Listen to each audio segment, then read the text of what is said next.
Ladies and gentlemen, the interview that you're about to listen to is one of the most fascinating interviews. We are going to speak about biblical history, ancient Near Eastern history, which is so profound and so relevant to, and it connects the dots. That's what's really exciting for me. It connects the dots from Old Testament times to New Testament times, and it gives us the backdrop to biblical times. And it's just, you just gonna love this. And I would ask you to please like it and share it and subscribe to this channel. Keep up with us. Here we go.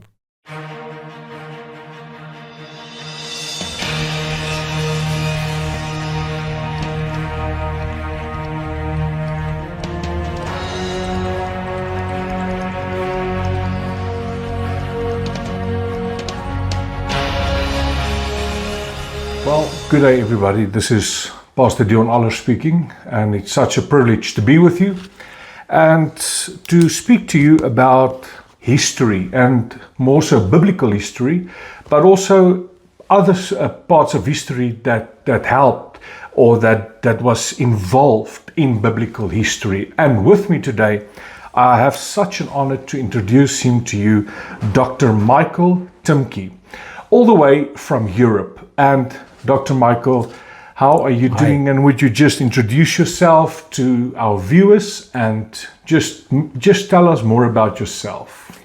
Yes, thank you for the privilege of sharing with your viewers. My life passion is history, and specifically biblical studies, and specifically in Turkey, in present-day Turkey. So it's quite a narrow focus I have.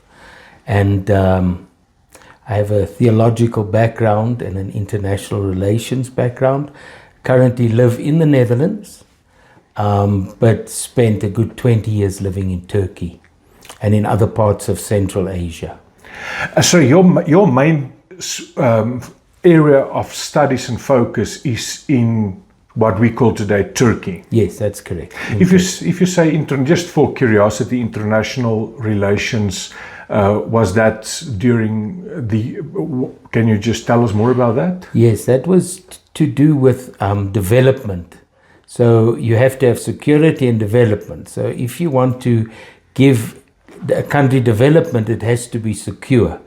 So you have this unfortunate circle of security and development that never really circles. Oh, wonderful. So there's a never-ending problem. And was that with... I never fixed the problem. But was with that with the UN and stuff like that? That was with private NGOs. But we did work with the UN. But wonderful. I was never an employee. And your area of expertise is especially in is archaeology, if I understand correctly. Yes, but specifically looking at the biblical sites of Turkey and the impression that they make on people, the impact that you get from visiting these sites, and the specials, of course, of the sites. Okay, wonderful. Yeah. Well, what we are going to do is we're going to start from today. If I say today, I mean this age, and we're going to work our way back, all the way back to the times of the Hittites. So this is a reverse type of interview that I have with Dr. Michael Timke, is we're going to share with you so much biblical and historical and archaeological finds, and which I believe you're going to find very, very interesting. So starting with Turkey, what we know today as Turkey. So just for an icebreaker, Dr. Michael, tell us more about some biblical fun stuff and historical fun facts about what we do not know and which most people do not know concerning Turkey. Okay, first of all, I must just correct both of us. Okay. Because Afrikaans people find it easier, but it's now called Turkey. Because the government felt the word Turkey was not was misused, so it's called Turkey, which an Afrikaans-speaking person or Dutch-speaking person comes off their tongue very easily. And so if you're talking about the land mass, which is currently the Republic of Turkey, 70% of our New Testament is dealt with there, geographically speaking.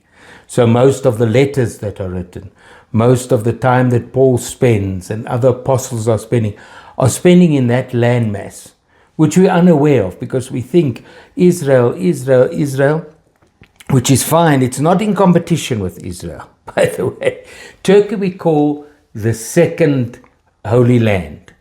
That's correct. So there's a reason for that. So if we put it this way, the church was birthed, of course, in Israel. Yes. There's not a question there. But we could call Turkey the incubator, if you like. That Okay. the church was born and it was and it spent its time growing up Of course. more there than anywhere else in the world. That could be a good way to explain it. I mean, it's not the best way, but it's a good way to explain why Turkey. You know, you also had so many Jews eventually leaving for different reasons and arriving in Turkey.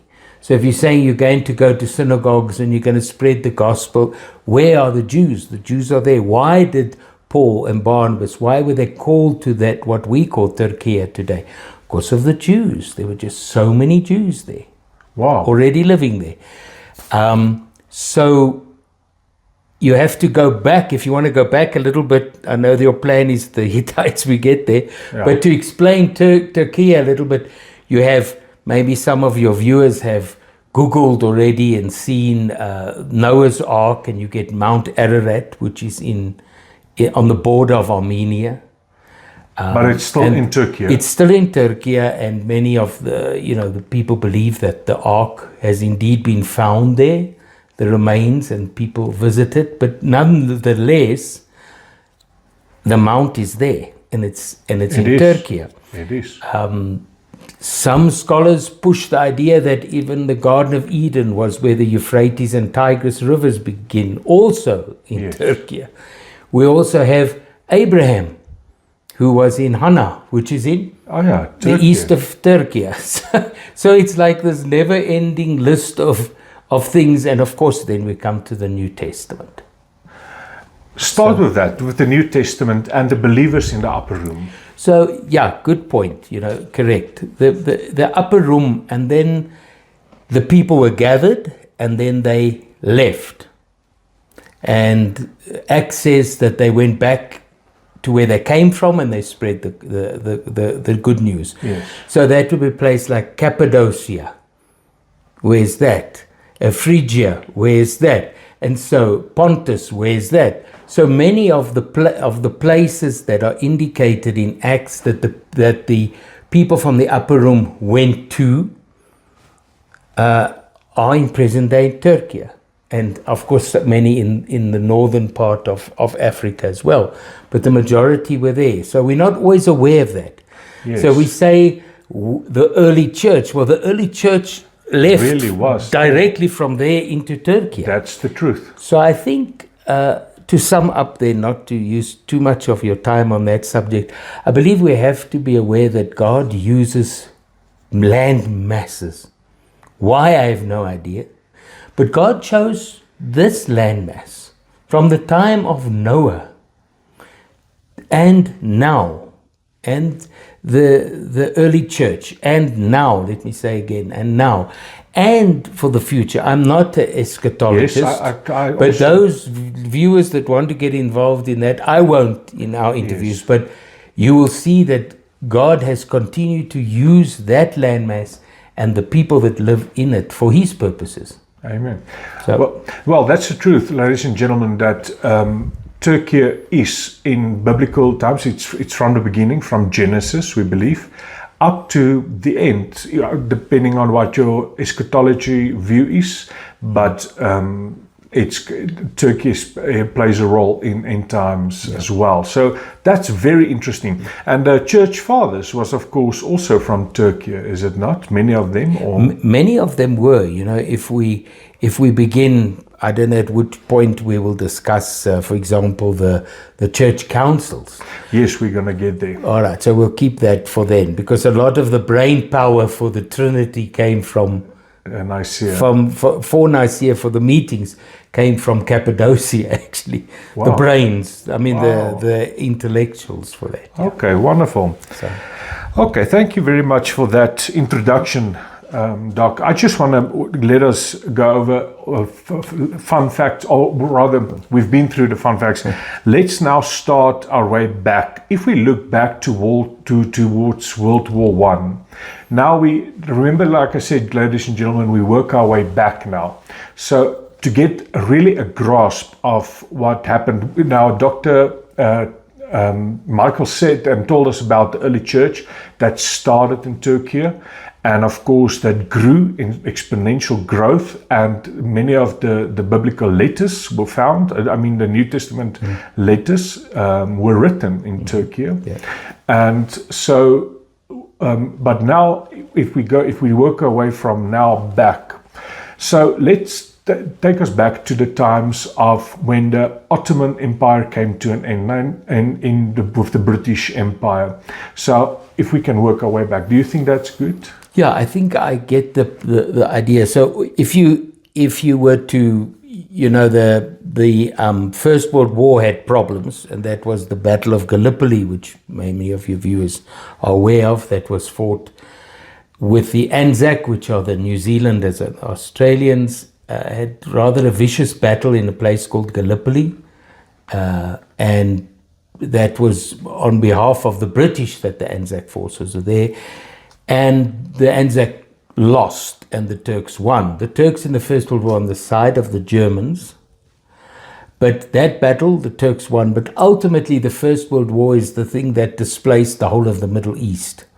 Because the Ottoman Empire broke up, even though it won Gallipoli, ultimately the Ottoman Empire was dismantled by the victors. And that is why you have the Middle East that you have today. Or most of everything was broken up in Versailles. And the Ottoman Empire, basically disintegrated then. And we have modern Turkey fought for.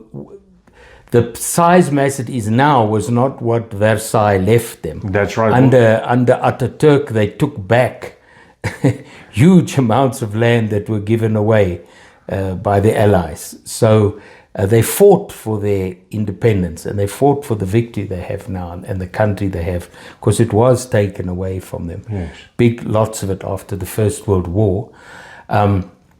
Going back after the First World War, you have what's called the Ottoman Empire, which was in 1453. They took over. They finally vanquished the Roman. It then became Istanbul. But prior to that was Constantinople. So in 1453, it was finally taken over by the Ottomans, who lived across the bay.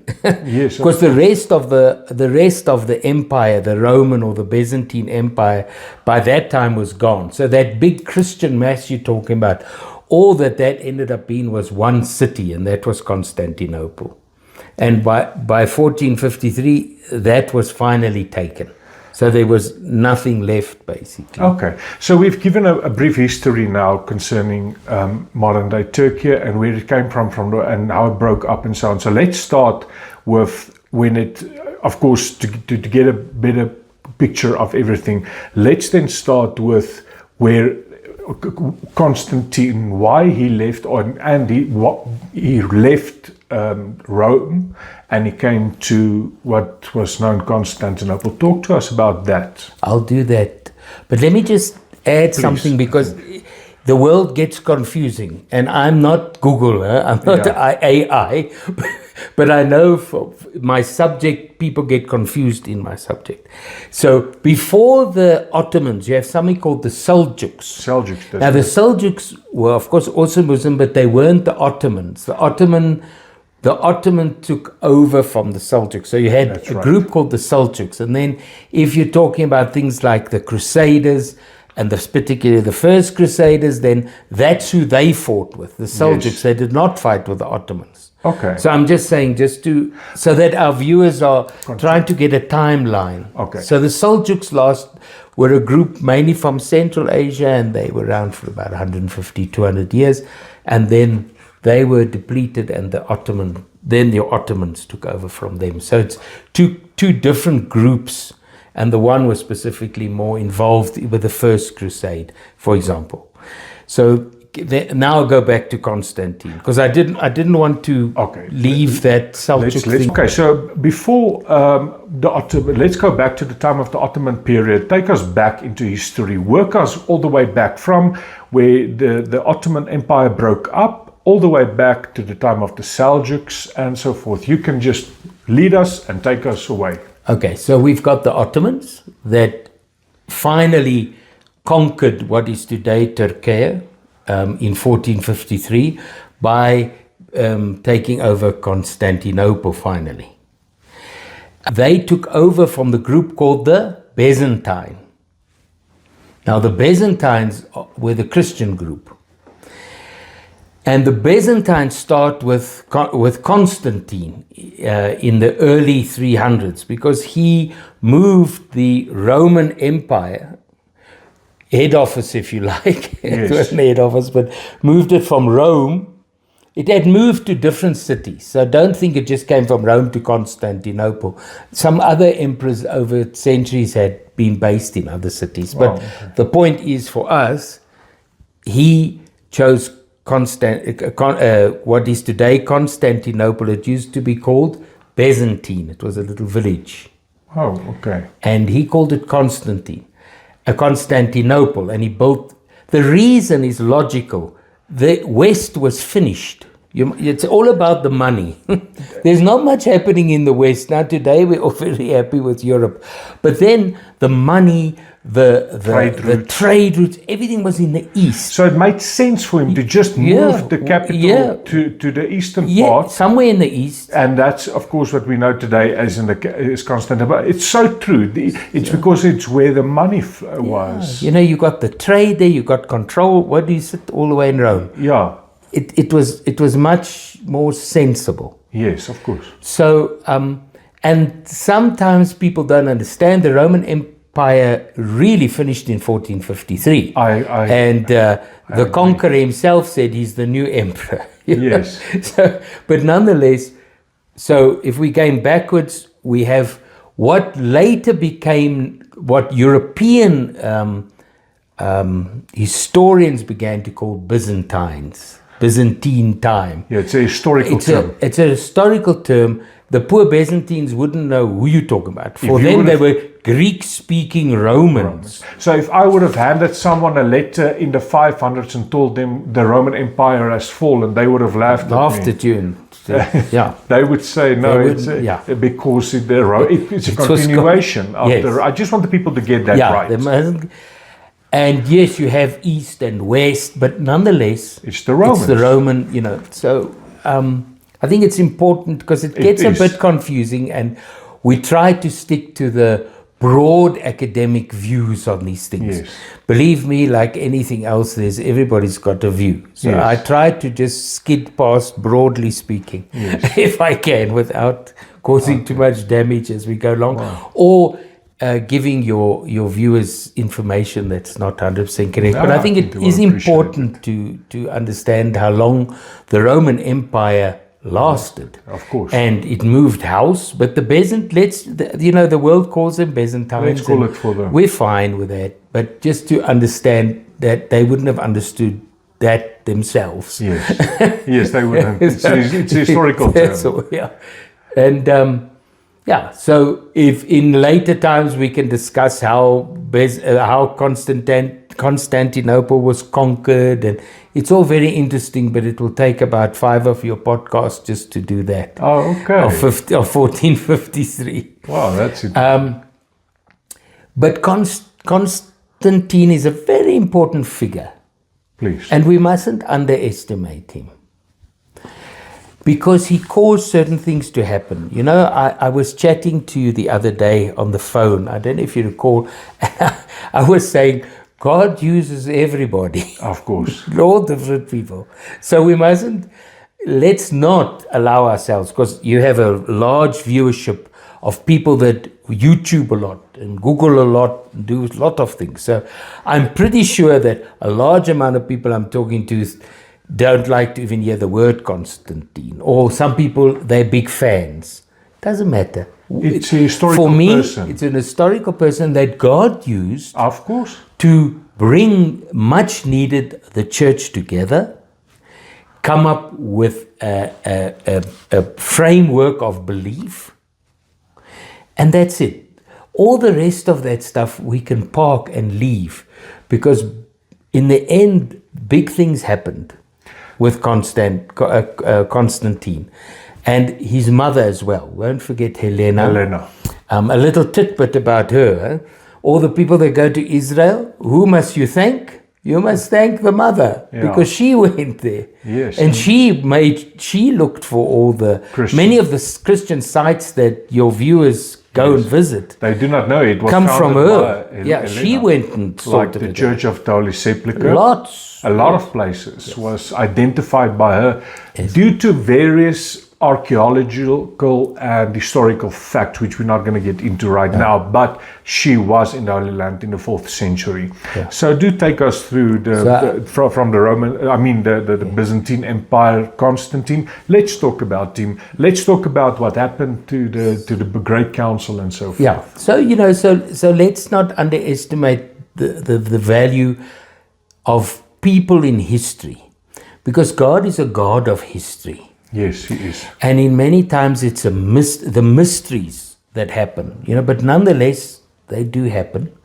And God uses people, whether they Christians or non-Christians. It's true. Look at Nebuchadnezzar. He was an instrument to God said he's going to use Nebuchadnezzar, an unbeliever, to punish the Jewish people. And also Cyrus, King Cyrus the Great, he wasn't a believer. God can strike right, if I translate it now correctly from Afrikaans to English, but God can strike right with a crooked stick. Yeah, that's true. Yeah. So that's Constantine was the crooked stick. However people want to put him, we are saying the man brought 318, we believe, people together. Some of them from the west side of the church, some of them from the east side of the church. Explain that to our viewers. Because by that time, the church was all over the place. So some of the biggest church groups were in Alexander, which is today Egypt, still Alexandria. Yeah, and then you have the Coptic Christians, which have come from there.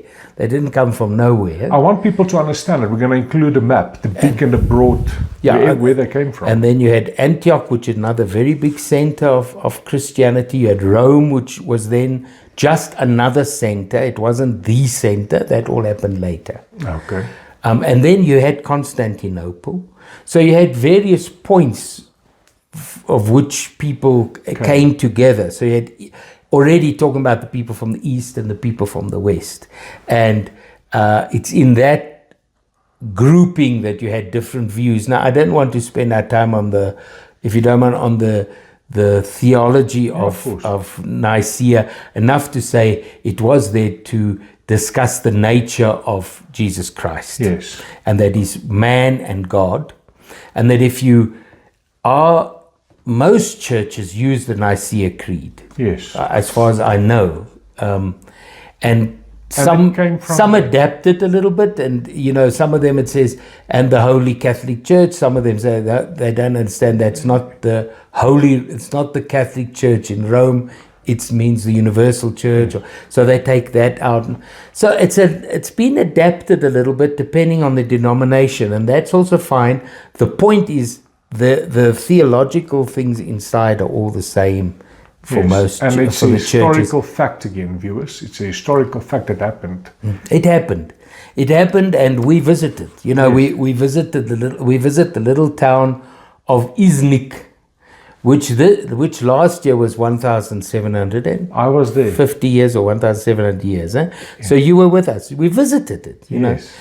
There's not a lot to see. There's a bit of the palace left in the which is now a lake in Iznik. Yes. In Turkey, where they would have met, but nonetheless, it's very sobering to be there, and even more sobering to then recite the Nicene Creed together. It's a very fulfilling thing to do at Nicaea. So it gives you a sense of where you come from. You know, often we say that those are our spiritual ancestors. Yes. I use that term because, you know, we walk in their footprints, if you like. And so to be where they walked and where they thought things through is an experience. Yes. And it was all sponsored, of course, by Constantine. By the emperor himself. Yes, it's all state sponsored, you know, which is again where you get all this kind of... And indeed, he had, you know, certain values, like he wanted to unite his empire. He didn't want people killing each other in his empire. Romans didn't like people fighting with each other in the empire. Yes, especially because it brings Roman instability, and then you have to bring your army in. So if you can find a way to keep everybody happy as an emperor, that's your job. That's actually a good point. That's what he did. It's a political thing. But, you know, there's the spiritual aspect that was with it. That was there too. Okay. So take us from there. Okay, so then we go further down from there. So you have, like we mentioned in Acts, so inside the territory of Turkey until the Nicene meeting, there was already a church that existed. Always keep in mind, churches are not buildings. You know, I mean, the home church people would like to hear that. There's not a building, but there really weren't any buildings until maybe the 4th and the 5th century.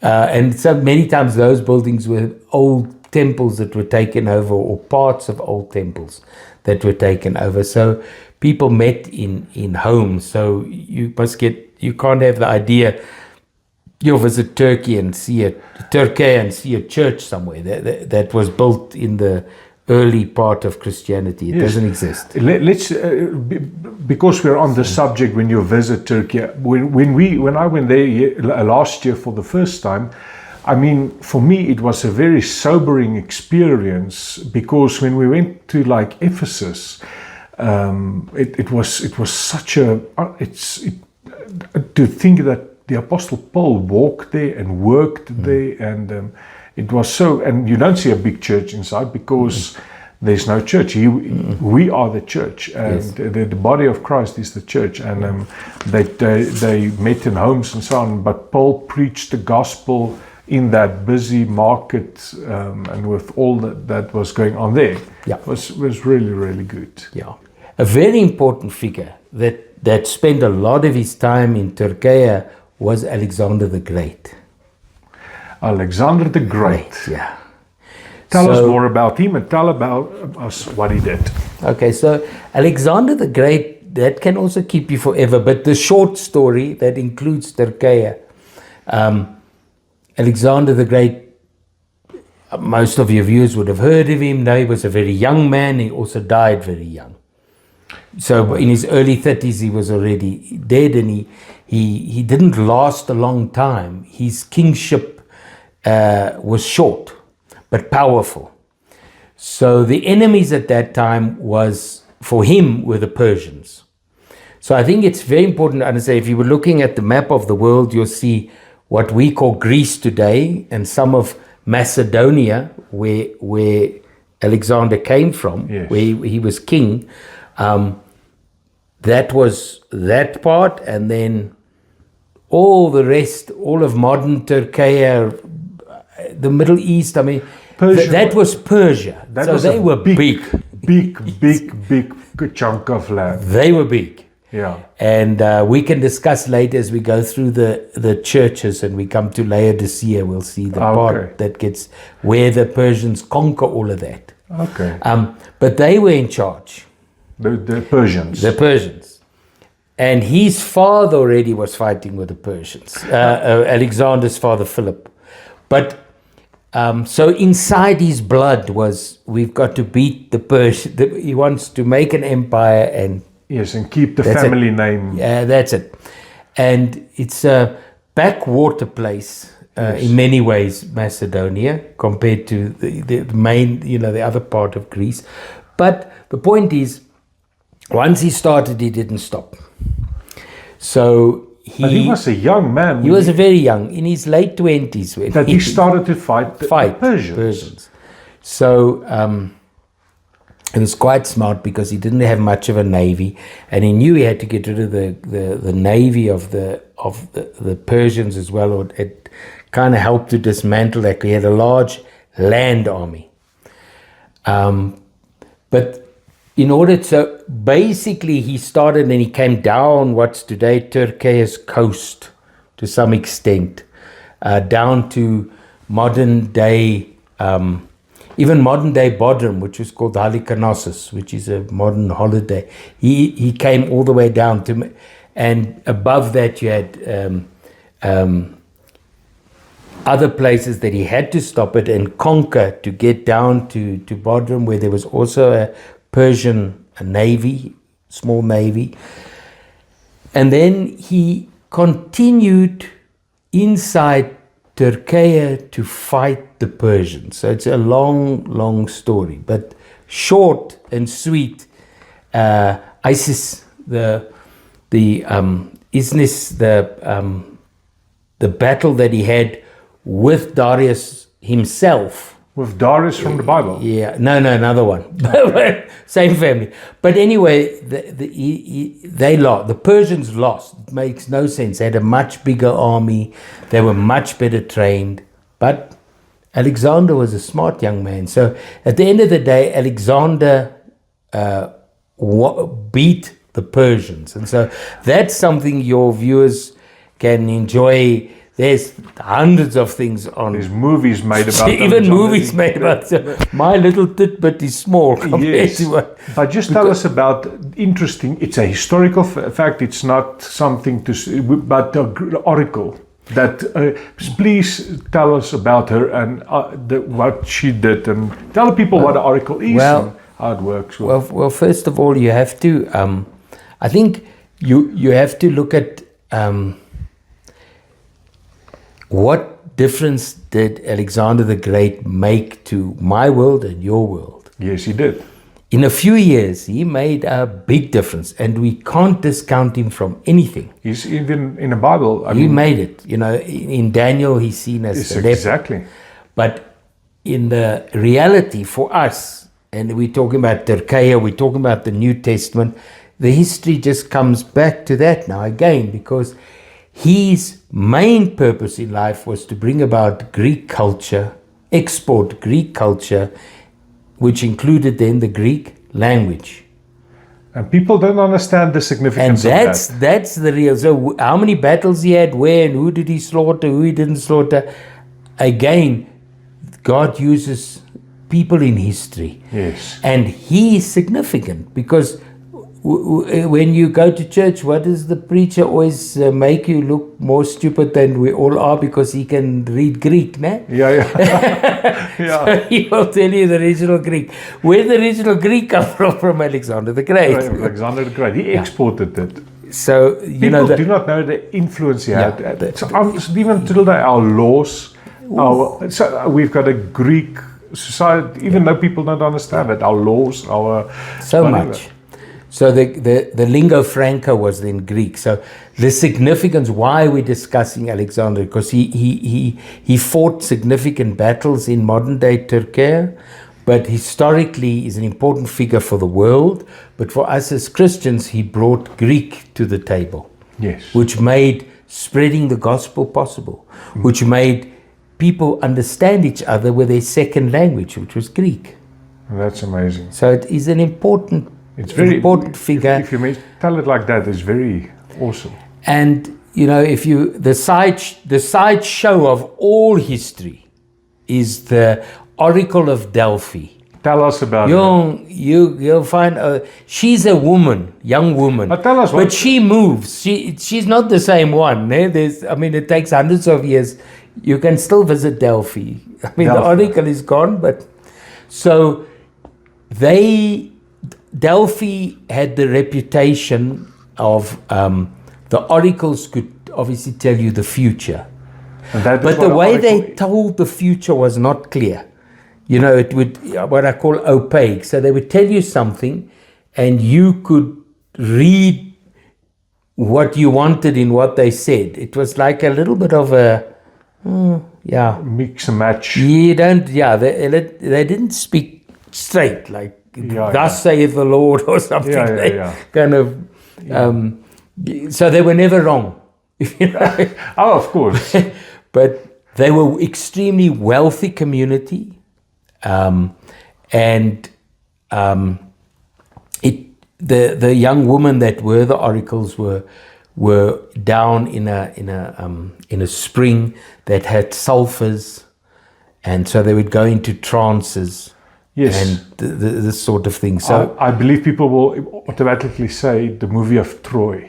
yes. There's also Oracle of Delphi where she goes into the trance. You will find the Oracle of Delphi talking to Alexander. You will find the Oracle of Delphi talking to virtually all the ancient people, including Spartans. Troy, the people of Troy, and the king of Lydia. Yes. So we'll do one by one when it's quite interesting. But just to know to your viewers, you'll often read or someone will talk about the Oracle of Delphi, and then it comes up. There were a few other oracles in the world, in the ancient world as well. One of them was based maybe 20 kilometers from Ephesus, actually. Okay. Karos, also an important one. But Delphi was the was the main person, and you went to her for advice of how you saw the future, and she would, if you like, in modern term, prophesy what your future would be. But like I say, that prophecy you could read any way you wanted. Yes. So was it at that stage where she said, or is that another where she said the great kingdom? That with another one. Okay. We'll do that one later. But that is you're on the track. Yeah. That's the oracles of Delphi. Okay. So where do you want to take us from here? So yes. So we'll move on because from Alexander, that's about the 300s. That's right. So if we're on the oracle, we can go, and we're dealing with the Persians. Do you mind if I just take you to the kingdom of Lydia? Please, let's do it. Okay. So the kingdom of Lydia, again, maybe many of our viewers don't know what is the kingdom of Lydia, but the kingdom of Lydia ruled what is today Turkey before the Persians.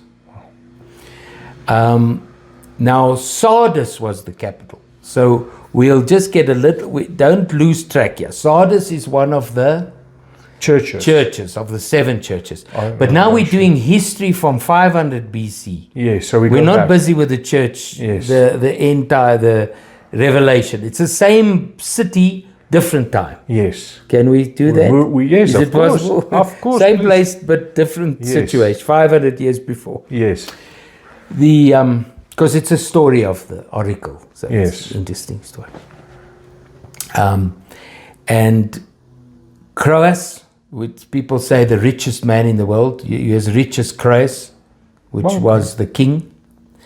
That's the man that made the first gold mints, because they had alluvial gold in the river.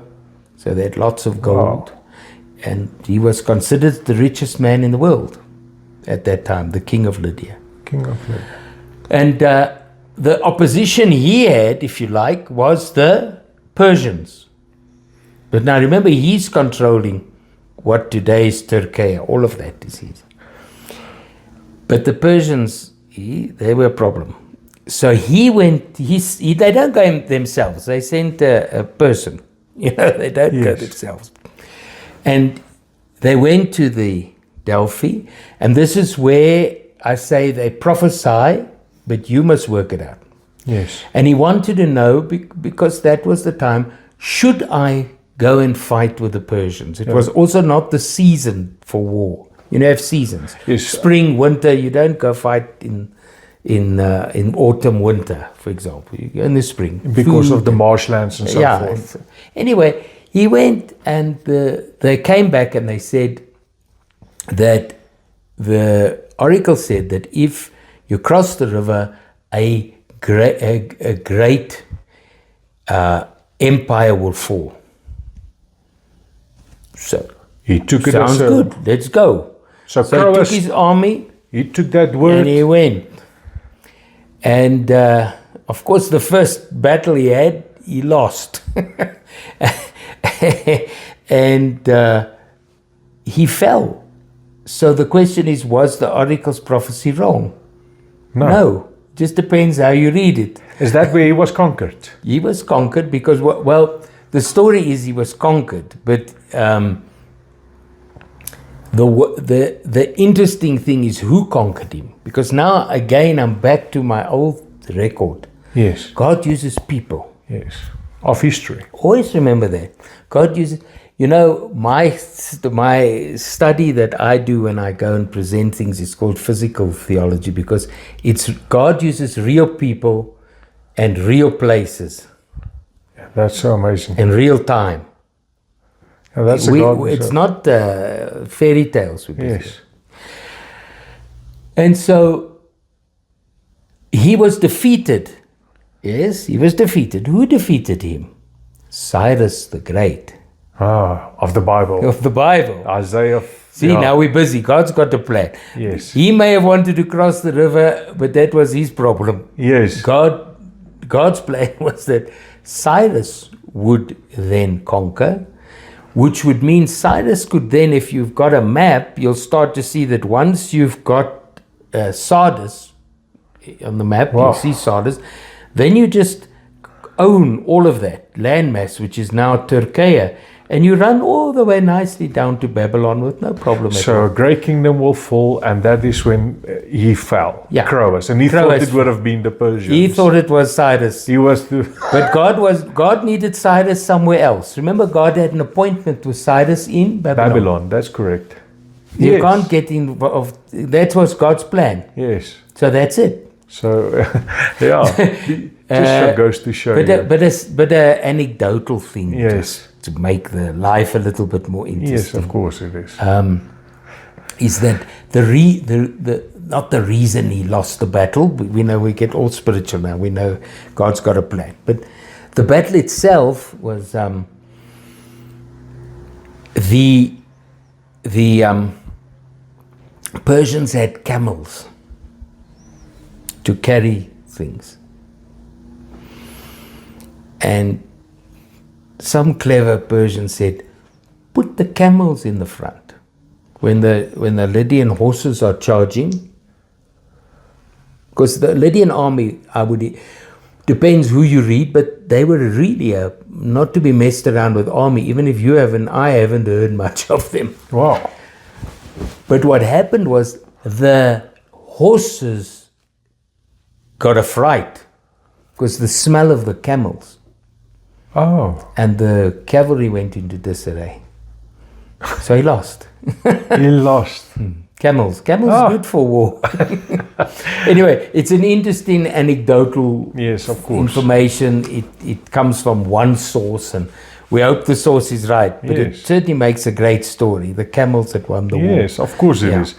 So take us back then again. We are now in the 500s, but Yeah. take us a little bit more. So then your 500s BC, you got the Persians, they take over, and then we spoke about. So now we know how they got there, and we now also know that a few hundred years later, our good friend Alexander the Great took over from them, and then Okay, so Alexander the Great came after. yes, just remember that. Yeah, this okay. is the 500s. Say yes. 500s. Then it's instead of getting all your viewers are good at googling, so Yeah. 500s. The Persians took over. Yes, 300s. Alexander. Alexander's and he kicked them out. Yes, and then yes, the And church. then Alexander's, all his generals, as you know, Yes, you they know, split into splintered four. into all Yeah. pieces and so on, which is not so important for us, but we will come back to it because it yeah. becomes important Yes, in another city that we need to discuss. Oh yeah, and I also know in the Holy Land we talk about one of his Antiochus Epiphanes, who was one of his generals or rulers of one of the regions. Of course, the Bible also speaks about him, and some extra biblical sources like the book of Maccabees also speaks about him, that he came from Alexander the Great, from that one of the areas that split up, because when Alexander the Great died, they took parts of his kingdom, and Antiochus Epiphanes was one of the rulers of the southern part of his kingdom. If my history, some parts of it, and then you have the very powerful, better known people from Egypt that ruled for a long time. Yeah, very long time. So, but if you want to look at what happened between Alexander the Great and almost the beginning of the Roman Empire, then we can discuss that if you like. Yes. You want to do that? Let's do that. Okay. So I hope we're not lost now. No. We're going on. So we're just now going to look, we're only staying in Turkey. We're not bouncing around the world. We're right? not bouncing So around. we're staying there. Now, we've had a kingdom called Lydia, which is not known to many people. It's out there, but it played an important part in that world. Now we have Alexander's death and the breakup of his empire, which was the largest empire the world had known at that time. Yes. From Europe all the way to Chinese border And that's and all of the Middle East. I mean, it was big. It was very big. So we're just going to focus on a little piece, and we're not going to get involved with names, and we're not here to go into deep detail to bore your listeners. We're doing broad strokes. Yes, okay. Broad strokes, because broad stroke speaking, there's a city called Pergamum. Now again, I'm talking not the seat of Satan. That's later. Same city, different time. Okay. Okay, so you got Pergamum, which again, you'll see how God uses this place for his purposes. So Pergamum, you had Alexander the Great basically taking the Persians out of Turkey, that landmass.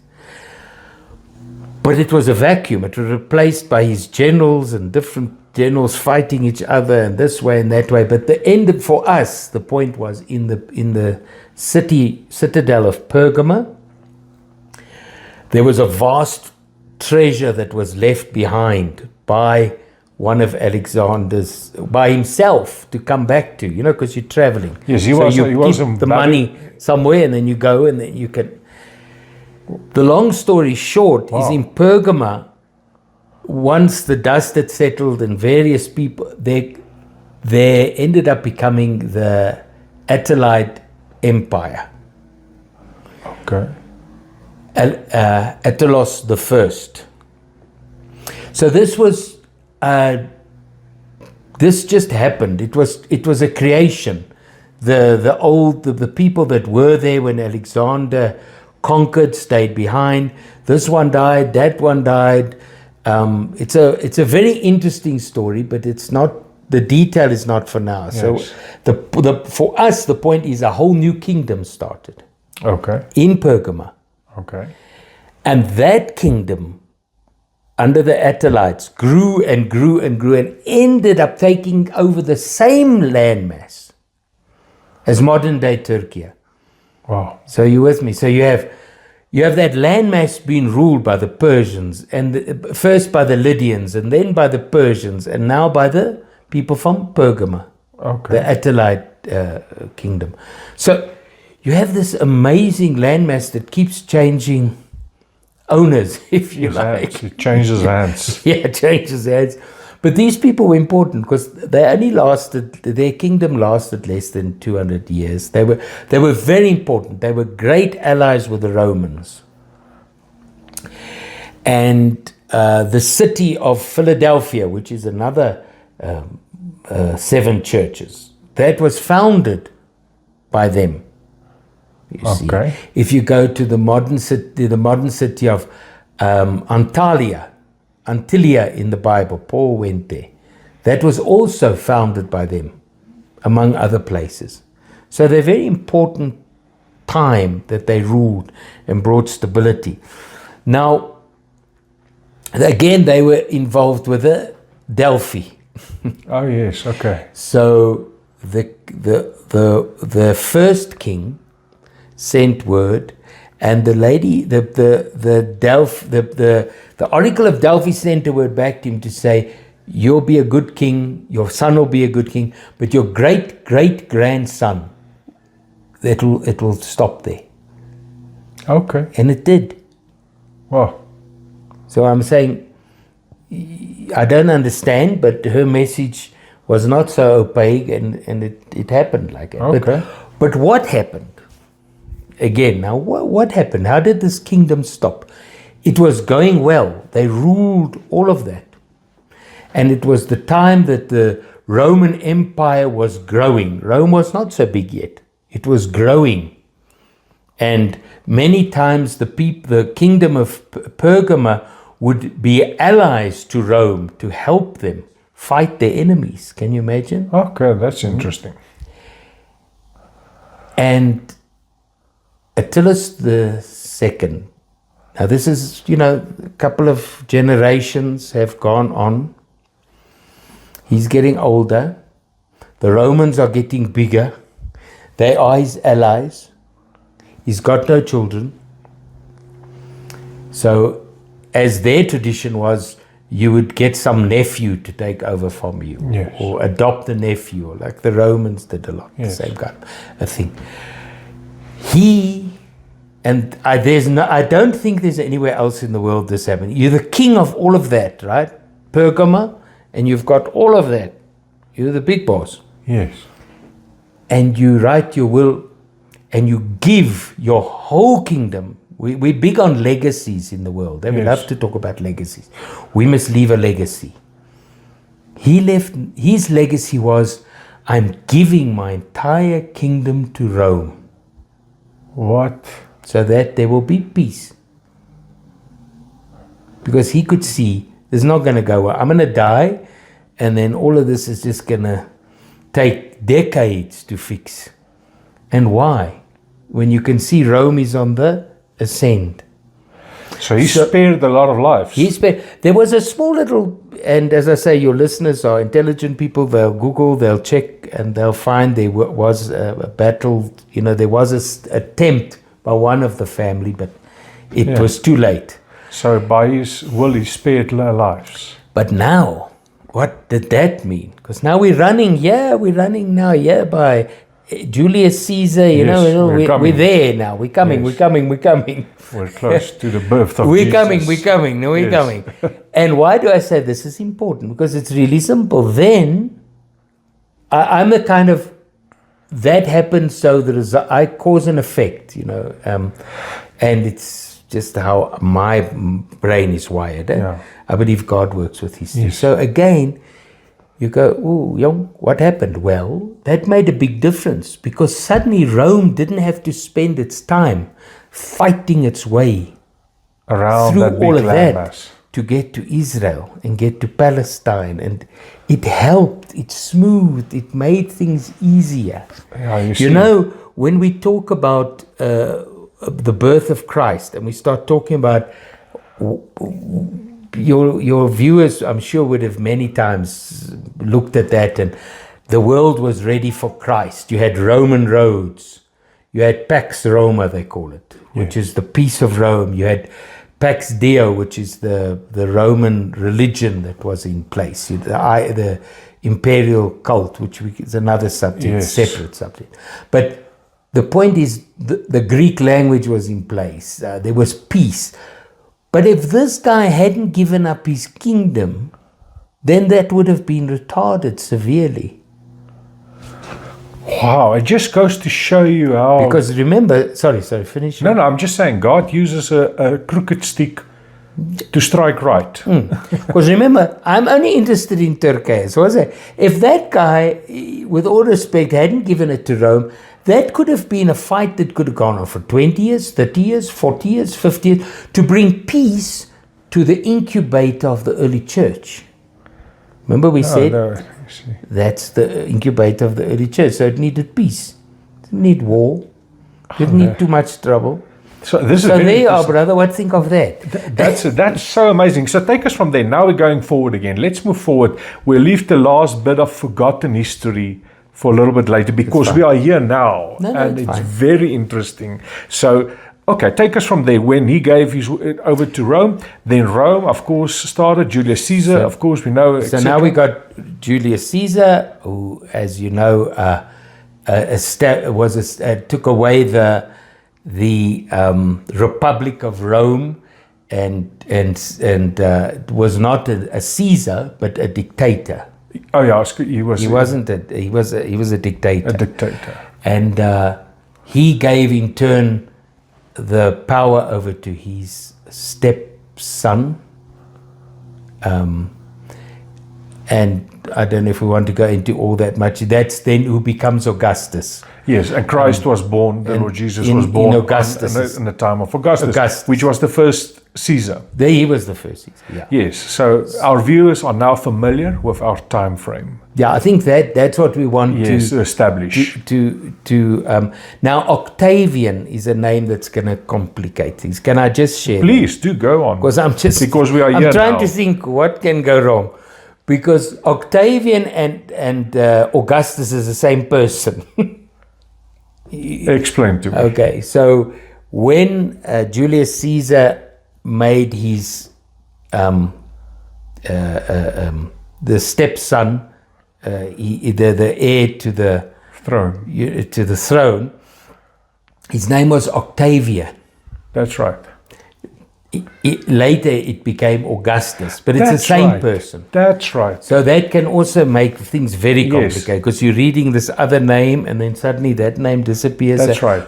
So we just try to get the timeline right, and then you have the Octavian. There was a civil war that lasted many years in Rome with Octavia, who is Augustus, and Mark Antony, and there was a war with Mark Antony and Brutus, one of the people that assassinated Julius Caesar. They were wanting the Republic back. Okay. They wanted the Republic. They didn't want a dictatorship. They wanted a Republic again.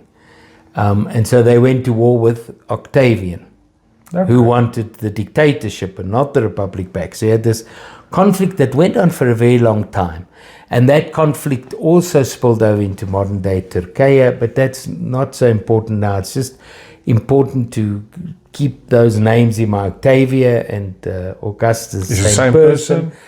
And then Augustus is the emperor that we're interested in the time of Christ. That's correct. Now, so the first emperor of Rome, he was Emperor Augustus, and he founded. He was the emperor of the first emperor of Rome.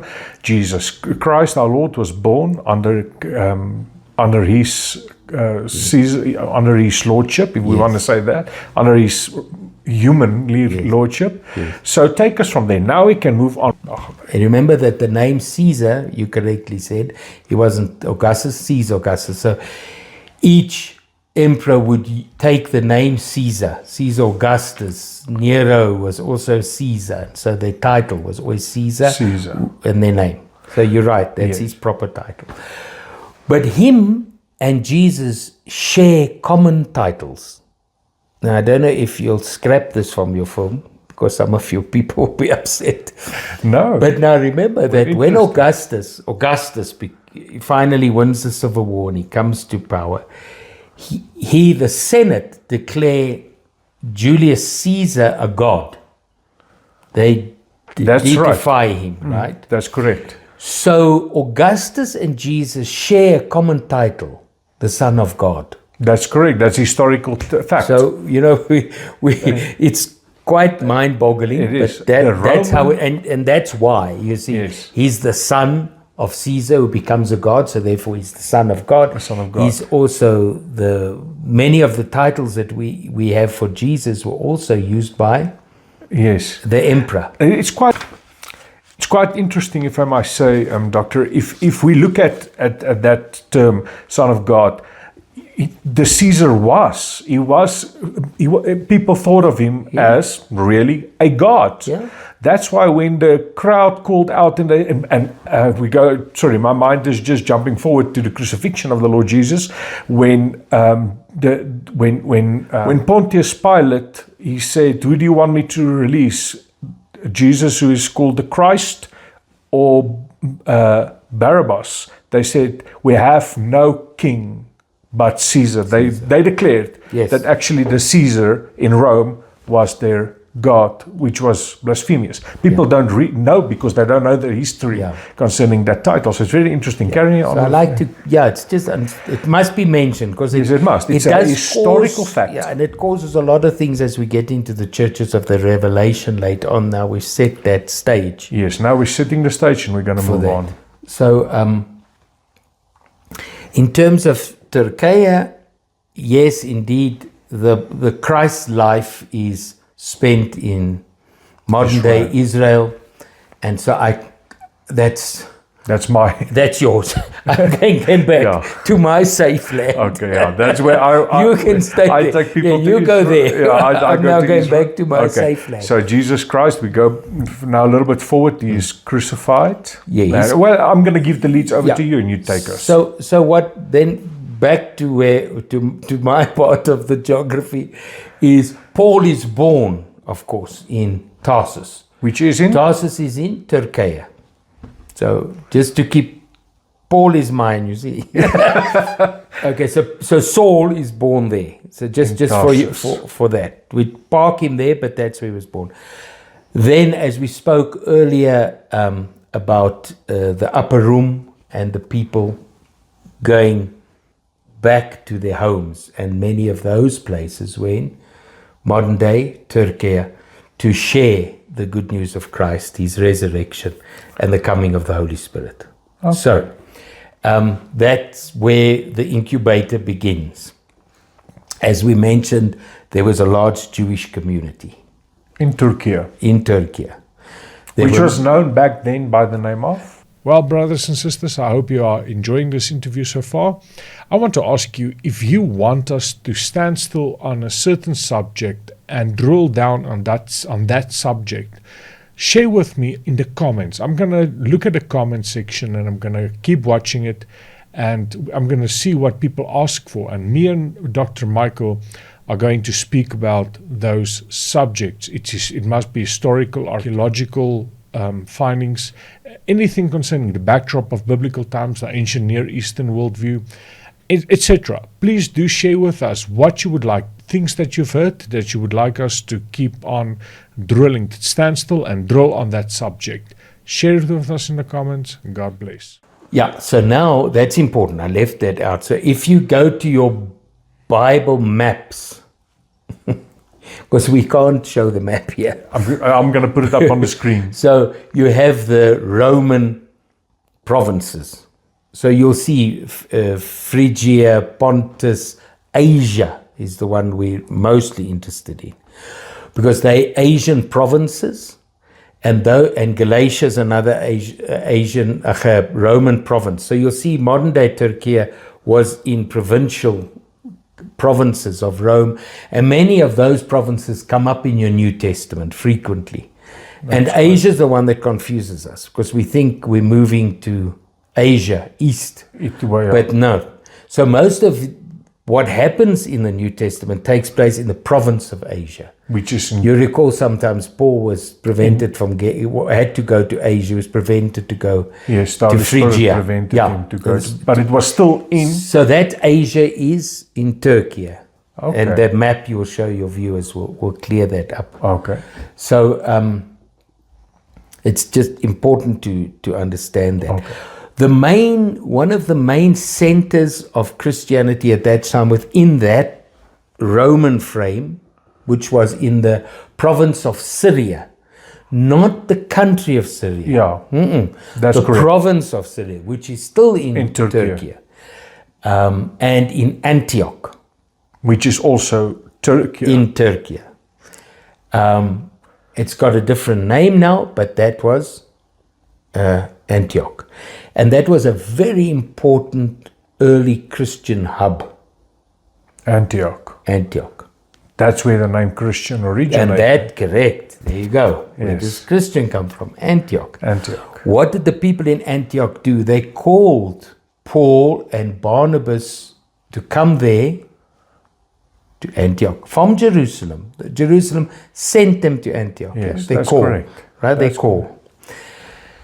And then from Antioch, they then sent them on their first missionary journey, and so we have Paul's journeys beginning. A lot of those journeys again taking place in Turkey, So he and was the spreading of the gospel in the major centers of the Roman provinces of the time.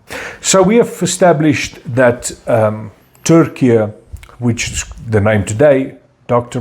Michael, is of course very, very important. That's where the early church was really, the church was born in Jerusalem in the upper room, but the gospel, when the Christians were persecuted, they fled into the mountains, which was of course a big chunk of that, 70% of that is they went up to Turkey. The name back then was Asia Minor, Pamphylia. Just take us through those names again, but I'll put the map up in anyway, and then just take us from there and give the viewers a great of the spreading of the churches and the gospel in Turkey. Okay, so the spreading of the gospel, as I say, let's not forget the rest of the world. North Africa has its own story. Yes, of course. But I can only focus on what I can focus on. Yes. So you're correct. Once Jerusalem was destroyed by 70 Titus in 70, and by Vespasian, his father, who then became emperor, then you had this huge running of Christians out of Jerusalem. So nonetheless, within Turkey itself, you had the burgeoning church. And not only in the seven, you see, the seven churches. So you have the seven churches of the Revelation, and sometimes we think those were the main cities and the only cities where there were churches. That's not true.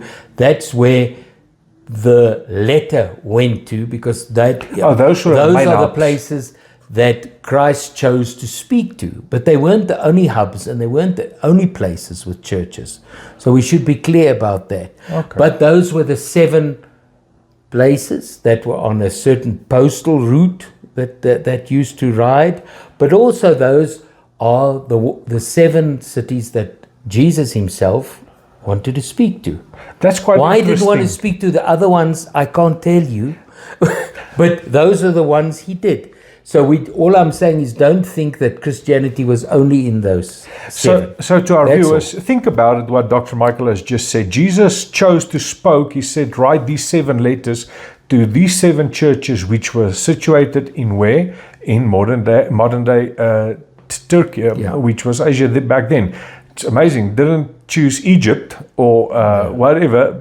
Of course, those places are important, but of course, we're talking about Turkey now, which was Asia back then.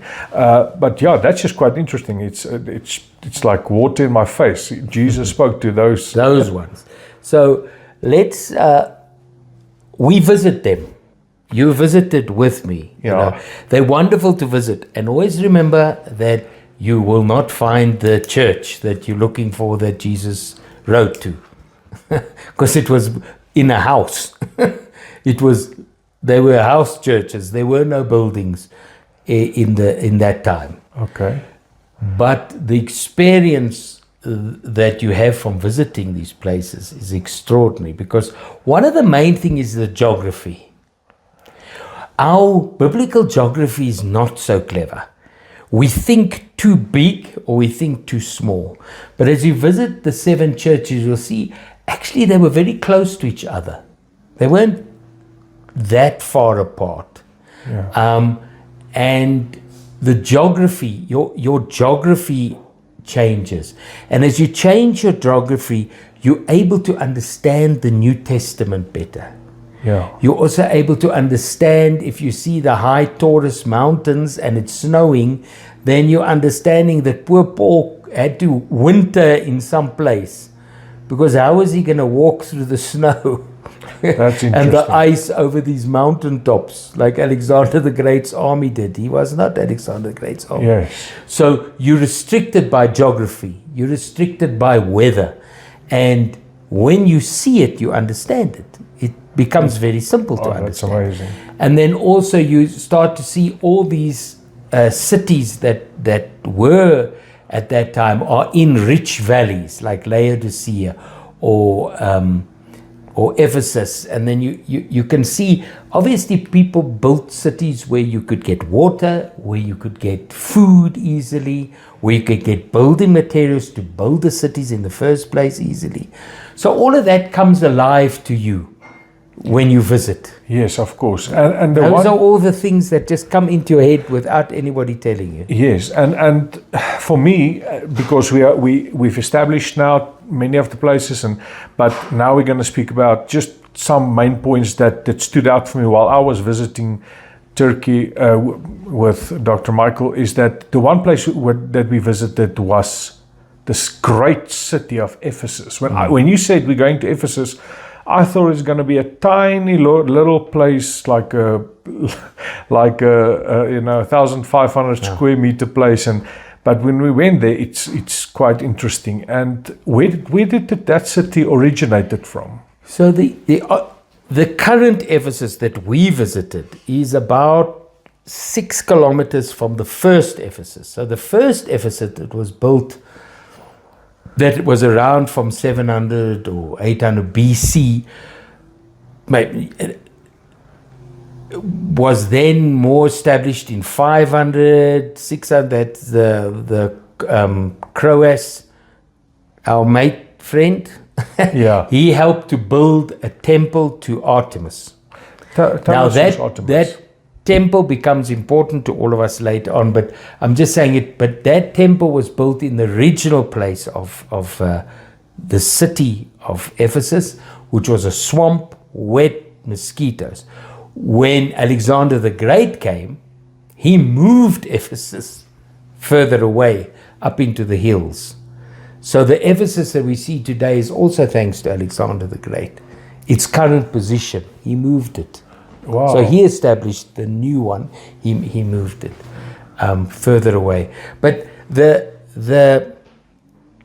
point of Ephesus is you are able to walk really in the history of the New Testament. That's where Paul walked. Paul walked there. So did John. John the Beloved. John spent years in Timothy, Agrippa, Aquila. So many of those names Apollos. that you read in So Sunday many. school, Yes. they were there. And what is nice about it is that it's just there. You what I said, when you go on a spiritual tour, you have to be spiritually enriched. You have to have an existential experience. And one of the places that people just have an experience where they realize they are walking, where all those biblical people walk. There are no other roads. With all respect to Israel, you've got the variations there. You can Yes. be this, that. In Turkey, there isn't. There's always only one place. There's no choice. Let me just And that's why when you're walking there, you're walking where Paul walked. Let me just say to our viewers what Dr. Michael said now. Why is that what he said? Because in Israel, just to give some context to what he is saying, and that's so true, and people don't understand it, especially the Protestants, when they, and of course I'm a Protestant, so I speak for myself, but they've got a certain view. When we go to Israel, they think this is the way it has always been. But it's not. It's not the way it always has been. Jerusalem has been demolished. The city of Jerusalem has been demolished over 27 times. So it is a hill of great ruins that was just pushed flat and they built on top. So where Jesus walked isn't there to really, you can touch some places that where you can say, okay, Jesus would have walked here, but most of it, remember, after Jesus came, the Romans destroyed the city. After the Romans destroyed and took over the city, Hadrian was there, and then we can carry on throughout history, the Mamluks and the Ottoman, and so etc., etc. But in Turkey, what Dr. Michael is saying is, for our viewers that watches me and so on, that he says, what you see is untouched. What you see is the way where Paul walked is where Paul walked. There wasn't, am I right saying that? That's how it is. So to carry on from there. So it's quite unique.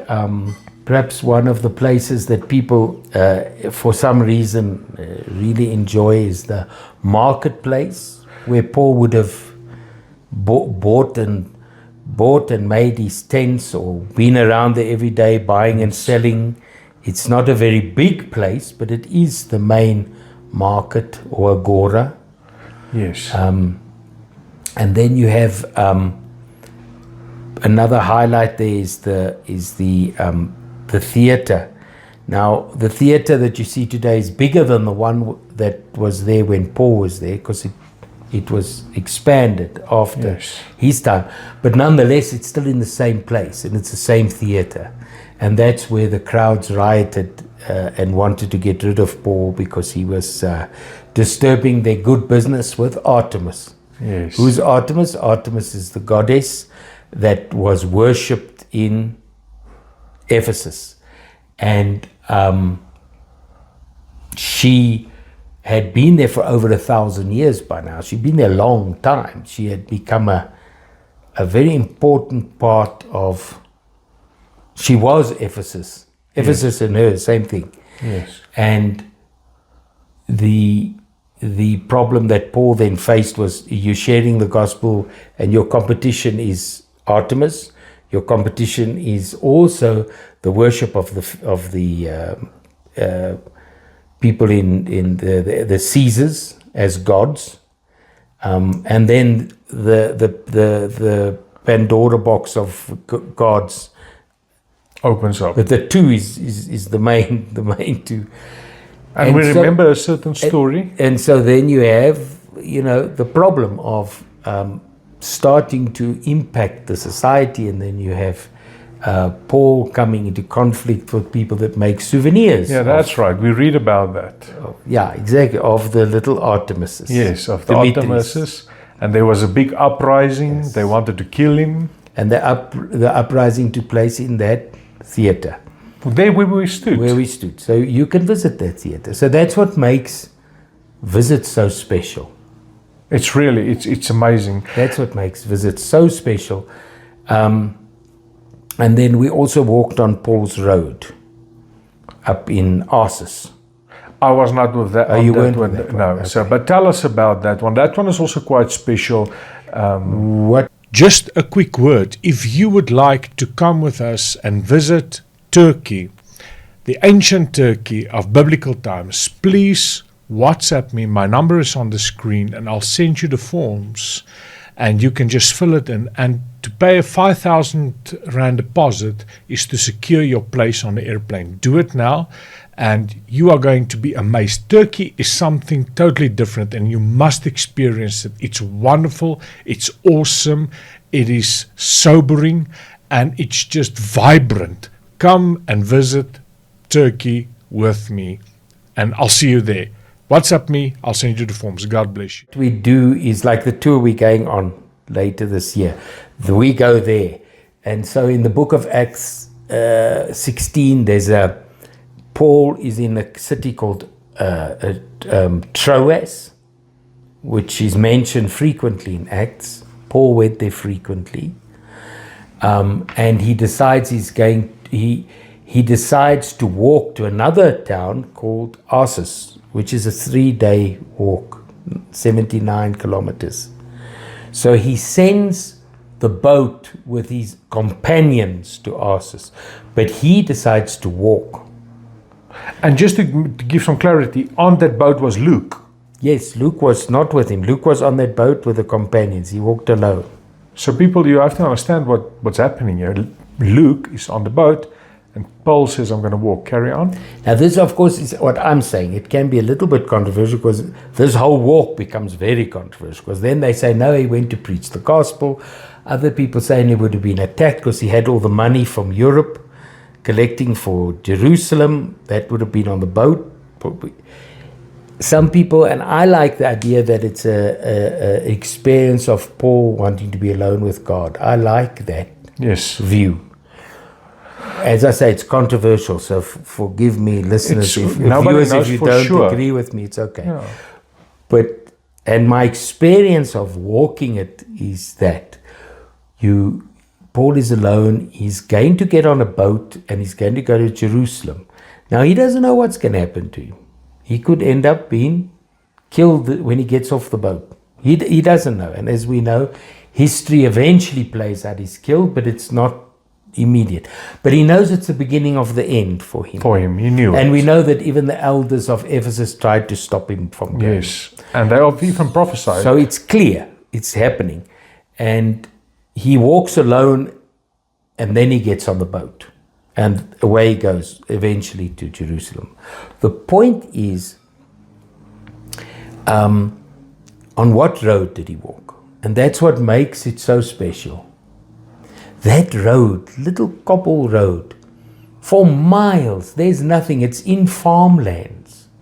That same Roman road we go walk on. The same when we go on tour. Yeah, we walk on that Roman road.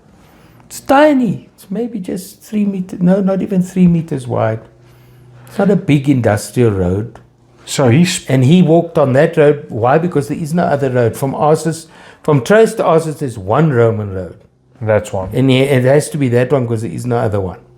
And what makes it nice is it's not in a built-up area. It's just, you literally walk through farmland on this road. So those are special things that change people. I have one anecdote about that. I had a woman that she actually had a PhD in education. The woman, very nice lady on the tour, and she said to me, you know, after walking a little bit on that road and, you know, seeing where he walked, I suddenly realized that Paul was a real human being. She said, just occurred to me, it came into me that he was just having to walk on this road in this heat for that distance. So things become real to people. And not at an intellectual level, in a soul level, in a spiritual level. That's so true. So that's what happens on tours, and I'm sure it happens in Israel as well. Turkey is not unique. But with us in Israel, in Turkey, where most of the biblical history that we know of plays out, that's so beautiful, and that's where Paul, because he knew his end was near. From there, I wanted just to add about Troas, because again, I talk about my experience, or my thing about physical theology, where God uses real people, real places, and real time. We touched on that the Spirit of the Lord sent Paul this way when he wanted to go that way. Yes. We also know that he has a vision to go to Macedonia, the Macedonian call. Now, where did he have the Macedonian call? In Troas. Oh.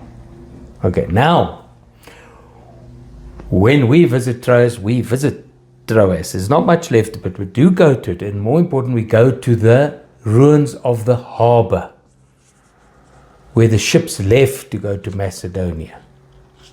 Okay, now, God is organized. In that ancient time, from where did ships sail to Macedonia from the province of Asia? Which port? Only Troas. Wow. So God didn't give Paul the vision to go to Macedonia when he was sitting in some place he couldn't get there. He gave him the vision to go to Macedonia when he forced, the Spirit led him to Troas. And in Troas he got the vision. And in Troas there's a ship that can take you to Macedonia. There's a message in that. So there you can preach for a week. But there you are. That's so and you beautiful. get to go to those places. And then from Troas, And then, of course, then the point is, then he went to what we touched on earlier. Then Paul goes to Greece, and then goes, then that's that European part, Greece, and later Rome, and perhaps even later Spain. But that's outside our remit for the moment. Yes. But just to say that it was from Turkey, he had the vision, he got the vision, and he went, sailed from there. okay. So if you like, we can just touch on the other 7 churches. Yes, of course. Let's, Okay. because we're now building up again Yeah. to go. So, we have Pergama, which we discussed at some length, the early Pergama. Yes, but now we get Now to we're in biblical. another Pergama. So, of course, Same Christ city. speaks to Pergama, the same city, but of course, now, Pergama was the capital of Rome for the province of Asia, and therefore it would have imperial cult temples where you worship the emperor, where you honored the emperor. Is that why is it called the imperial cult? Because that is the place where you would worship the emperors. So remember that Augustus got the Senate to make Julius Caesar a god, Okay, to deify him. to deify him. And so from then on, they were all deified. And so then you would worship them, honor them, Of course, yeah. the gods. So there were temples there. There was a huge altar to Zeus there. And all you can see is the remains. The remains are now in Berlin in a museum. But But we can see the seat there. You can see the seat. So you can get the idea of the might of the city and that one. And we won't go into detail now on each Yes, church. I just want to touch on what you have said, the Pergamon, where that is the one where Jesus said, "I know where you are." It's where the seat of Satan Seat is. of Satan, yes. And which is very interesting because when I was there, Albert Speer, who was of course Hitler's architect, he built the Nuremberg rallies in Germany. Mm-hmm. He built them according to what the seat of Satan looked like. That's just an interesting fun Very fact. interesting And fact. it's a historical fact. Yeah. And he built it according exactly how the temple of Zeus looked like that. Where Adolf Hitler stood was where, of course, the offer would have taken place. And of course, in biblical times, that's also where we know Antipas was killed for his faith in Jesus Christ. So just to give some clarity as to Pergamon, so people will get on track again for that. No, that's fine. So I won't go into more detail because we have a few more churches to go. But that's good information. Yes. Exactly. Then you have Thyatira, which is the one no one can pronounce. And that's fine. Took me forever to learn how to pronounce it. And it's the left out one. Everybody maybe gets to 6 or 5, but Thyatira never comes. Thyatira is a lovely city to visit. It's as a tourist, it's a very small site, but it's important. Jesus had 7 things to say to 7 churches. So when we do the tours, you have to get out of saying, yeah, but it's only got all of this. No, it has a lot. Jesus spoke to it. Yes, of course. That's quite. So don't. It strikes me every time you say it. So just for our interest sake, to move to the next one, Lydia was born there. So again, all the little things fit together. Lydia, the lady that worked with purple, that Paul converted, that's her home city. It's so interesting. So, and you remember, people, we've mentioned all the history, so now you can connect the dots by yourself. That's why we went into the history rant. And, Yes. and that's Lydia, and then Sardis we've done. We did when we did how it was overthrown by the Cyrus the Great. But it's the same Sardis, but now it's a part of the church, and Jesus writes to the church at Sardis. Okay. And that is where Jesus says that I will come as a thief in the night. It had a very large Jewish community. So, And when we visited, it's got still the very large synagogue that you can see. It's also got a large temple to Artemis. And then it's got a tiny little church on the corner of the temple that is one of the earliest churches in Turkey. It's a fascinating city to visit, surrounded by mountains and just vineyards, because it's where a lot of the wine is grown in Turkey, around Sardis. wow. So we, of course, visit that and spend a good time looking at what happened there. And then we focus further on, not too far, is Philadelphia, which again is a small place by today's standards.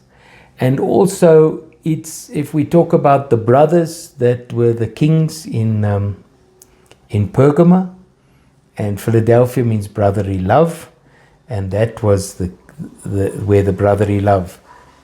They loved each other. They looked after each other. The one didn't try to take over from the other one, the brothers. Oh. So that's where that Philadelphia comes from.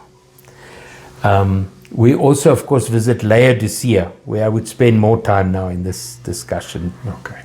So Laodicea is a massive site. It was a very rich city, extremely wealthy, a large Jewish banking community, just very wealthy compared to Sardis by that time, or Philadelphia, or Pergamum.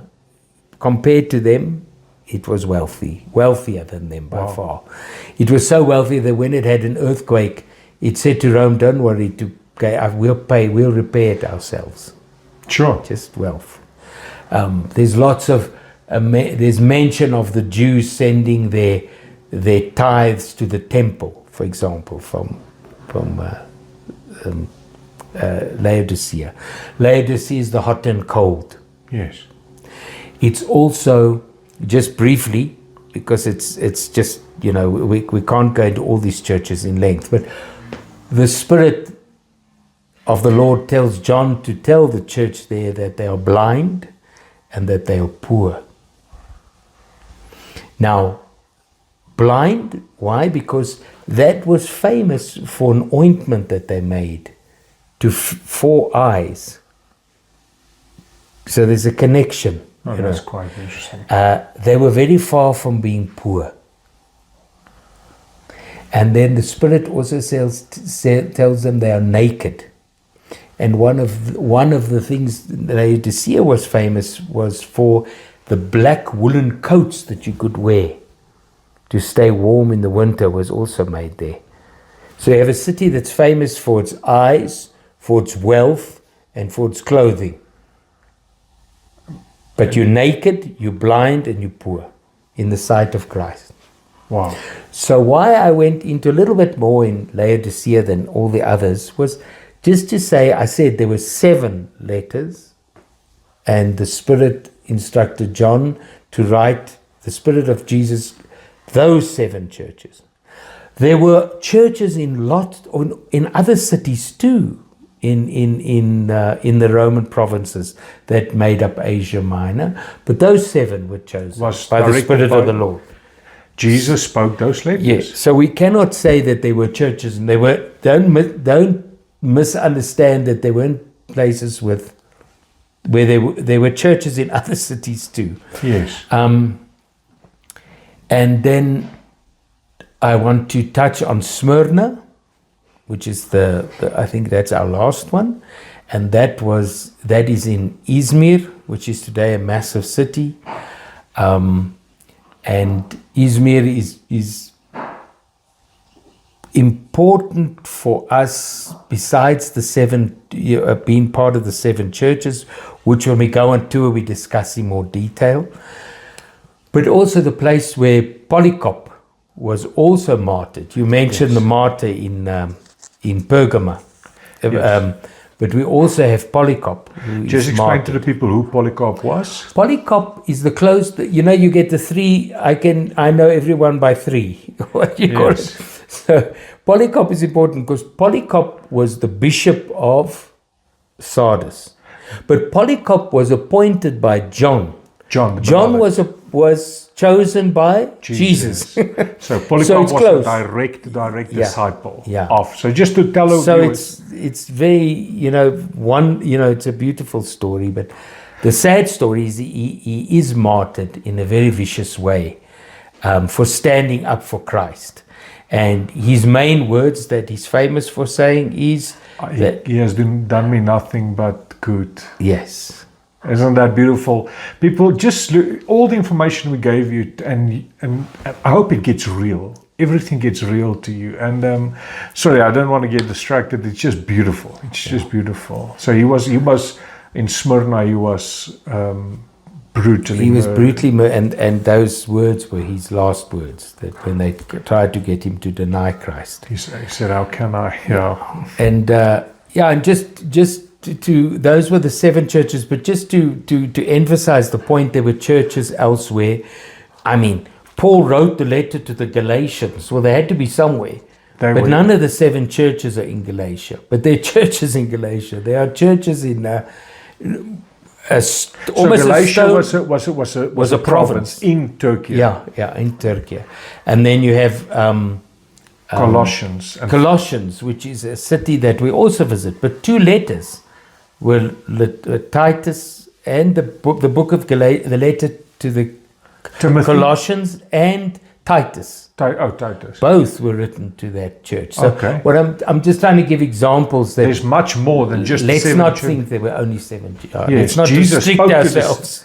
Jesus spoke to the 7 churches, but there was Philippians, there was Colossians, there was Galatians, there was Ephesians. So that's your Bible, that's your New Testament. Yeah, The revelation of John the Beloved was where? yeah.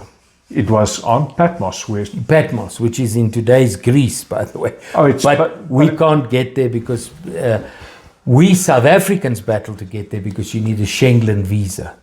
It's really just off the coast. of Turkey. And at the time when he wrote the letters, Patmos was ruled by Miletus. Miletus. We will visit Miletus on your tour, and Miletus That's my favorite ruled the place. island of Patmos. So that's quite interesting. So the whole New Testament plays basically all there. in Turkey. So why not visit it? And let's not forget, of course, now we've spoken about all these things, and we spoke about the Via Dolorosa of Paulus, if I may use that terminology, where he walked alone on that road. And of course, we spoke about all this biblical stuff that happened. But just to give some people just a little taste, there's also the biggest market today in the world where Europe and Asia comes together. The biggest market that people like to go and enjoy in buying stuff is there in Istanbul. Istanbul, big market. The big Grand Bazaar. The big Grand that Bazaar. people like. It's got literally, I think, 8,000 shops or so. I I know forget. it's, I think, 64 streets. big. But it's big, and That's people go and buy stuff there, leather bags and stuff. So when you visit with us to Turkey, and the number is on the screen, I'll forward all the information to you. Please come and visit Turkey with us. Of course, Dr. Mike is the tour leader. And you're just gonna have a full experience. And let's not forget all the things that we've previously mentioned of Alexander, of Croas, of the Persians, of these, that, and then. And we've talked about the churches now. We've zoomed into the churches, and to give you all of that experience, people. That's why I guess that lady said Paul became real to me. Yeah. Because you're literally walking where he walked. Yeah. And then just to hop skip a little bit, then we forward a couple of years, and then we get to of course the Council of Nicaea in 325, and then we hop skip, we get to the Crusaders, where they were in 1095 when Pope Urban, I think the second, said that there's a great, the Seljuks are taking over. Correct. And Not the Ottomans, the Seljuks. the That's Seljuks, right. not the Ottomans, Yeah. the Seljuks. Yeah. He said the Seljuks are taking, is brutally murdering people and of our brothers and sisters, and that's where that great cry out in Rome, where the people listened to the Pope, said, Deus vult, God wills it, and the crusade start. Now we're not going to get into all the stuff of the Crusades. It's a fascination of people to learn about the Crusaders, and the Crusaders was there. Yeah, and they spent, with that first crusade, spent a lot of time in Antioch. It took Antioch. It was quite a difficult thing to finally take over the city of Antioch, which is the same Antioch that we were talking about, where Paul was sent from. So that's how small that historical space is. That's correct. And I know also from Antioch they took Nicaea and another city. This is by the by almost the turn of the millennium. It was in 1098. 1090s. Yeah, 1098. By 1099 it was the fall of Jerusalem, where the Crusaders conquered Jerusalem, and the kingdom of Jerusalem, they called it, was established, and that was during the Crusaders. And then we carry on, and the Ottomans later took over, and then we get to the First World War, the Second World War, and here we are today. Here we are. But there's this part of history that is forgotten piece of history. And Dr. Michael, I would like you to end this great podcast interview to speak about those people that is little talked about, the Hittites. Yes, I thought you were going to not let me talk about them. I was getting worried. So the Hittites, who are mentioned infrequently in the Bible as a people, Hittite, they come up here, they come up there. David had the Hittite killed so they could marry Bathsheba. That's probably the Hittite that comes to mind first with people. But the Hittites were a very important group, a very important part of the history of the ancient world. We're talking now about 1,600 to 1,100, that sort of period. BC. So you're talking then about the Bronze Age, and particularly the late Bronze Age and the beginning of the Iron Age.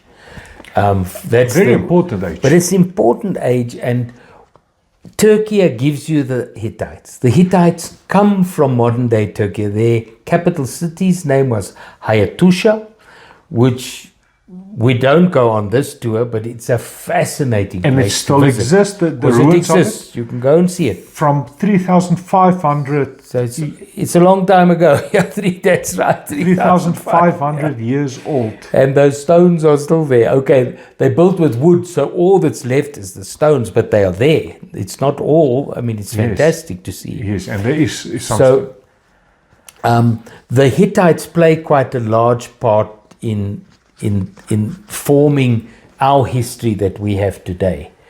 But what I wanted just to emphasize was that I brought them in so that we could understand that Turkey itself is such an ancient landmass, and that something like the Hittites are owned by the Turks, if you like. It's something that happened there. It's their ancient people. And I'll put the chart up, the map up, so people can see how big their empire was. It was a very in their last empire was massive. Yes, I mean, all the way to Babylon. They conquered Babylonia. They sort of were on the coast there towards the coast, like where we talk about Ephesus and Troy and Troas and all that. It came close to that. So it was a massive empire. It's a massive. And perhaps the most interesting side of their life was that they should be well known for the fact that they fought against the Egyptians, and there was a draw. It was not checkmate. It was 50-50. No one could work out who won, and the two rulers were sensible enough, which is unusual for ancient times, to say enough is enough, let's have a peace treaty. And we have today the Treaty of Kadash. Yes. And that is the copy of which is in the United Nations. I didn't think you were going to bring that up. Because it's the first written peace treaty, and your viewers are welcome. It's a study all on its own. If you could just imagine the detail that is in something that's 3,500 years old, the detail. Even that they would, if somebody attacked the one or the other, they would fight together. Yes. The detail is extraordinary It's in extraordinary. that peace treaty. But that is something that happened with the Hittites. But what is interesting is the Pharaoh of Egypt at the time, Ramses II. Ramses II, who is one of the prime choices for the Pharaoh that Moses said, let my people go. That's correct. Same Pharaoh. Is it the same Pharaoh? While that is happening, the Hittites were busy. I'm getting goosebumps. But no one can know which Pharaoh it was. But it was one of those two. It was one of those two that would have lived at that time. Yeah. Can you believe it? So you get all these. That's why I say it's a forgotten piece of history, because we focus on Exodus. In the book of Exodus, but in the meantime, there's another part of history playing out. Big stories there. Big story. The Hittites and Egyptians are fighting while there's Moses, but the Bible focuses on that there. But historically speaking, there is that fighting going on between the Hittites and the Egyptians. And of course, like you said, that's so fascinating. So, I mean, again, that's open because there's 3 pharaohs that are up for choice, as you know. But for us, it's interesting to know, I think what you touched on. Well, Moses is roaming in the desert. There's a lot of things happening. And the Hittites are still in a powerful position. Of course, because when we read about Moses, who do they encounter?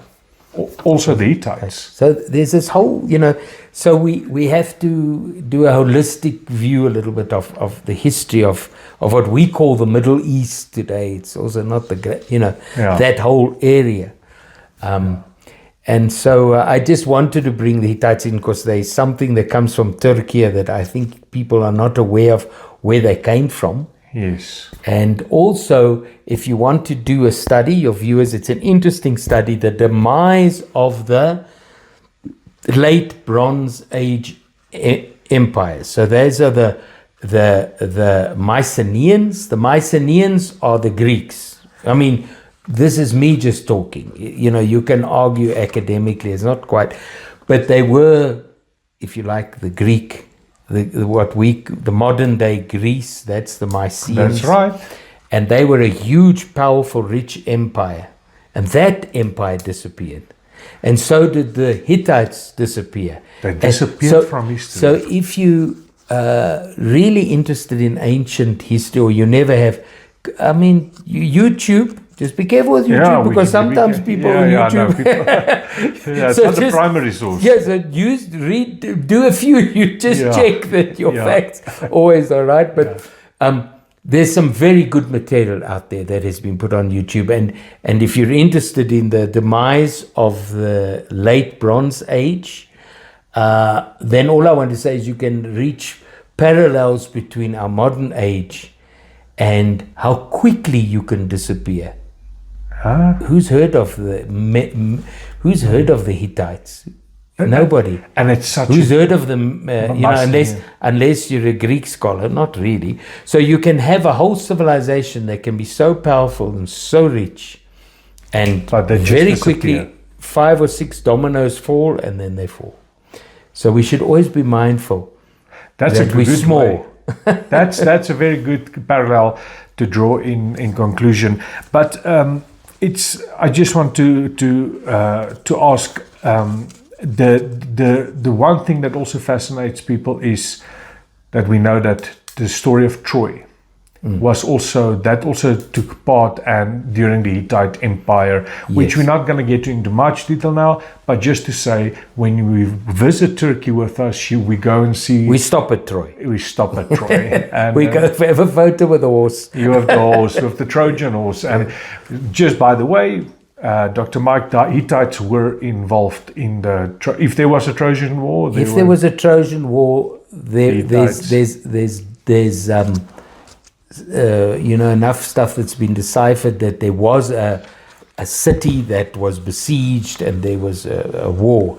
So something happened, but we have to also be careful that we don't conclude that that was definitely Troy.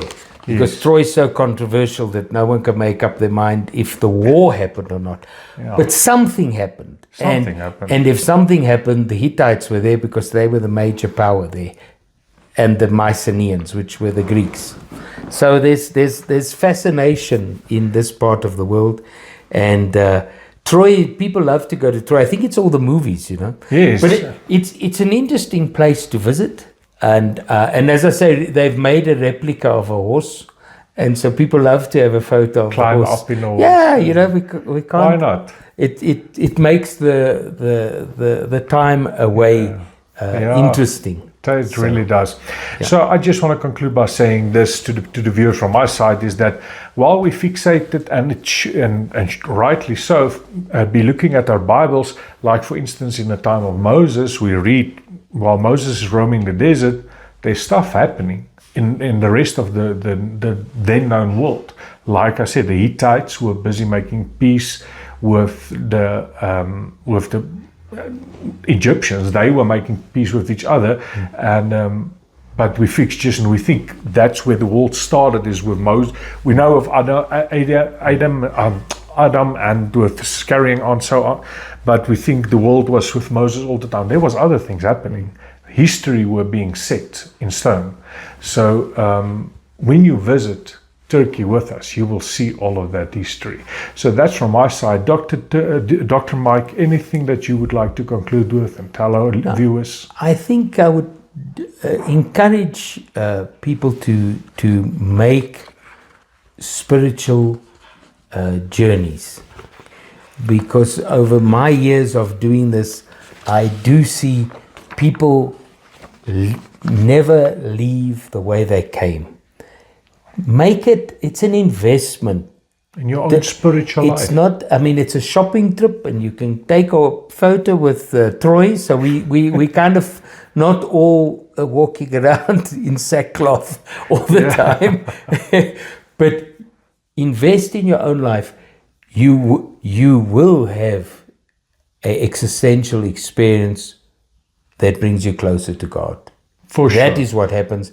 And that is the only reason I'm here talking to you, because I really believe that, and I've seen it over the years so many times, that it's worth the investment in your spiritual life. As I said to you earlier today, it's used in for other purposes, but it is a spiritual multiplier. It is.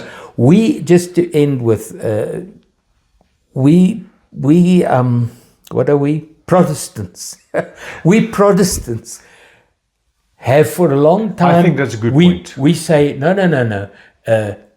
Jesus is enough. I'm saved by grace and faith. And that's fine. Nobody's arguing that.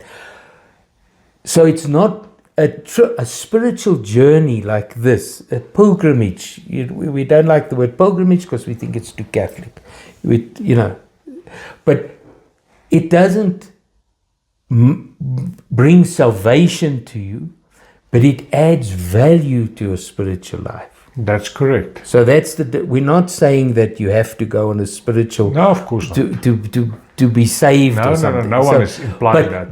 But we are saying your life will never be the same again. You cannot be the same, because you walked where Yes. Paul walked, and Yes. of course John. We forgot to mention John is buried also. Yes, John was buried in Ephesus, so that's another journey. So we've got lots to keep talking about. Yes, no, we can keep it. This podcast can go on forever, but there's a lot of stuff happening, and I would encourage you, please, the number is on the screen. Contact me and I'll send you all the information, and come and invest in your own spiritual journey and in your own spiritual life, I should say, by coming enjoy such a wonderful experience by walking in the footsteps of Paul and the other apostles and the early church, and see where the church history, most of it played out, 70% of the biblical history in what is now today known as Turkey. So please do contact me, as my number is on the screen, and I'll send you all the information, and it will be worth every single cent you spend, that I guarantee you. Dr. Mike, thank you so much for the interview. You're welcome. Most welcome. And thank you to our viewers. God bless and take care. Amen. Well, brothers and sisters, I want to ask you, if you want us to stand still on a certain subject and drill down on that subject, share with me in the comments. I'm going to look at the comment section, and I'm going to keep watching it, and I'm going to see what people ask for. And me and Dr. Michael are going to speak about those subjects. It must be historical, archaeological findings, anything concerning the backdrop of biblical times, the ancient Near Eastern worldview, etc. Please do share with us what you would like, things that you've heard that you would like us to keep on drilling, stand still and drill on that subject. Share it with us in the comments. God bless.